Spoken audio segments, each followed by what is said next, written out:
that this action is illegal and procedural and a blatant violation of the ODM constitution as well as the principles of natural justice. At no time have I been informed of any allegations against me, be they of indiscipline, insubordination, or incompetence in the execution of my duties as the Secretary General. Neither have I been invited to respond to any complaints in and out of the party on any matter that would constitute grounds for removal of a Secretary General. Consequently, no lawful organ of the party has invited me to any hearing. Indeed, as far as internal differences in opinion go, my only cry is that I have refused and I oppose any plans and schemes within the party to support President William Ruto's re-election, because I have held and continue to hold the firm position that this country cannot afford another 5 years of this expensive, divisive, incompetent, and disastrous Ruto misadventure. Kleptocracy is not a philosophy that an entire nation can give a second chance. This month marks the beginning of my 9th year as SG of ODM. I am the longest serving individual in that position.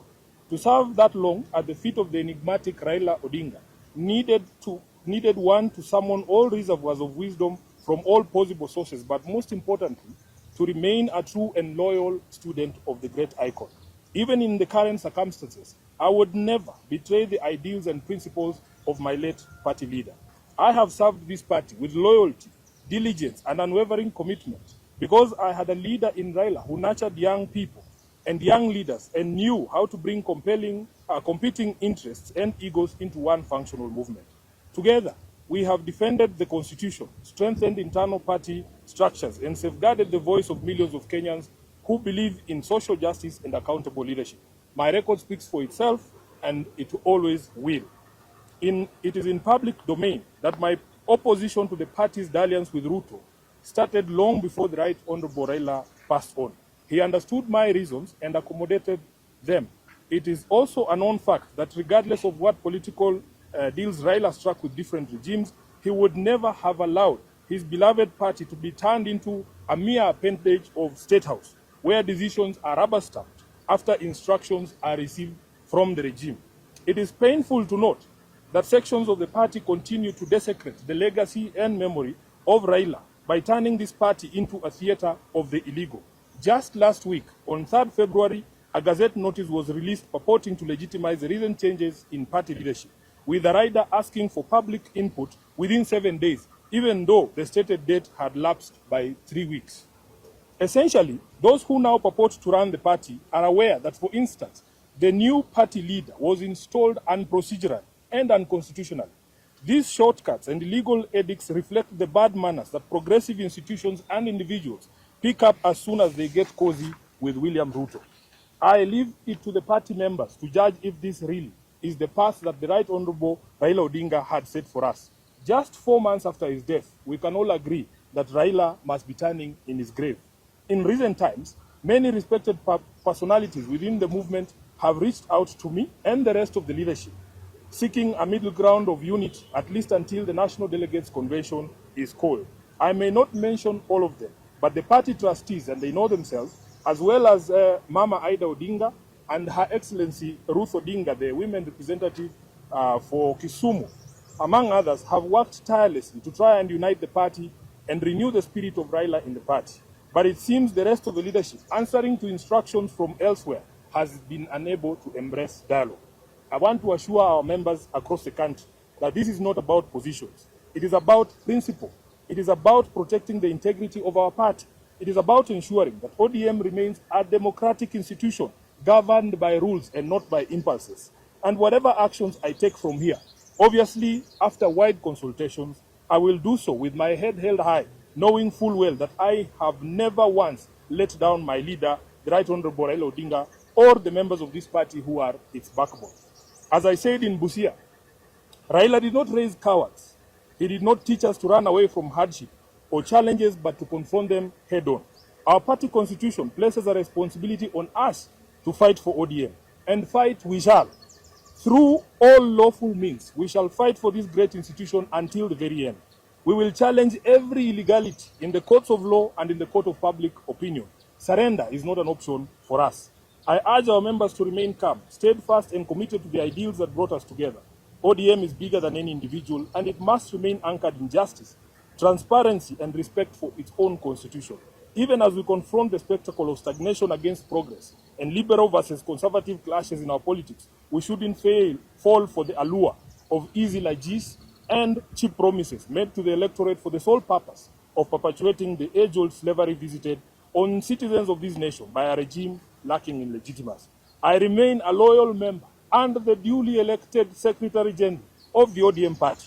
I remain committed to the struggle for a fair, just, and democratic Kenya. As I navigate this period, I ask for your prayers and goodwill, but most importantly, for all of you to remain vigilant in guarding the freedoms that Raila Odinga taught us never to compromise over. We are the generation that will reach Kana, as envisaged by the late Raila Amolo Odinga. Nothing will distract us from this endeavor. I am grateful to all of you for all the messages of support, and I want to assure you that we will be back to the grassroots, bigger and more energized, beginning this Sunday in Kitengela. Thank you very much, and God bless you.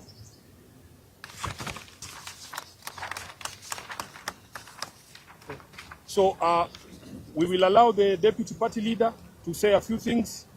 The Honorable Governor James Orengo will say a few things, and the Honorable Winnie Odinga will say a few things. Then we will take questions. Thank you. I think a few days back, I raised an alarm that ODM party is now being remote controlled from State House. And I also raised an alarm that there is an attempt to do a hostile takeover of ODM party. Now, this was not baseless. I want to inform you that last Friday, I received a call from chairperson of ODM, Madam Gladys Wanga. And Gladys Wanga gave the call to party leader, Babu Owino. And Honorable Buru requested a meeting with me, which we set for Monday. And on that Monday, I requested that that meeting I attend with the Secretary General, because it is important that the top leadership of the party discuss. And Honorable Buru came to that meeting with Junet Mohammed. The meeting was held at Honorable Bosire's house. And also we had our trustee, Amos Wako.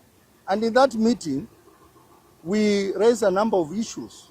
One, which we agreed that the meeting of NEC that had been scheduled for Mombasa be delayed, be postponed until we get consensus in the party. We also agreed a team of trustees led by our elders, Honorable Amos Wako, Honorable Anyang', Honorable James Orengo, Honorable Bosire, and others, continue with the mediation process in the party. I am surprised that Honorable Buru told us that he needed to consult further. That consultation, he did not consult it with other key stakeholders in the party, but they proceeded that night to State House to consult William Ruto. And that's why two of us did not attend the next meeting in Mombasa, because we were waiting for feedback from Honorable Buru as to whether the next meeting in Mombasa is happening or not. I am surprised that they went ahead and made very, very critical decision of removing Honorable Sifuna as the SG. I want to call upon the membership of this party to stand firm and resist the efforts by President William Ruto to hostilely take over this party. We will not allow him. We will not allow him to have his way. And I know that many, many other leaders are going to join this cause. So we want to ask our members, especially in our stronghold, to remain calm, that Sifuna is going nowhere. And I had said that if Sifuna goes, I will also go. I want to say that these members have agreed that we will fight the war and we still recognize Sifuna as our legitimate Secretary General, as you will discover shortly. We want to say that there is a pair in this party which is an axis of evil. They know themselves, I'm not going to mention their name, who are working day and night to assist William Ruto to wreck this party. We will not allow you. And that's why we are saying, from this weekend, we are going to the people. We are going to our supporters, starting with Kitengela on Sunday, and on 21st, we are going to Vihiga, Kakamega, and Bungoma. So our people stay firm. We are not about to give up. We will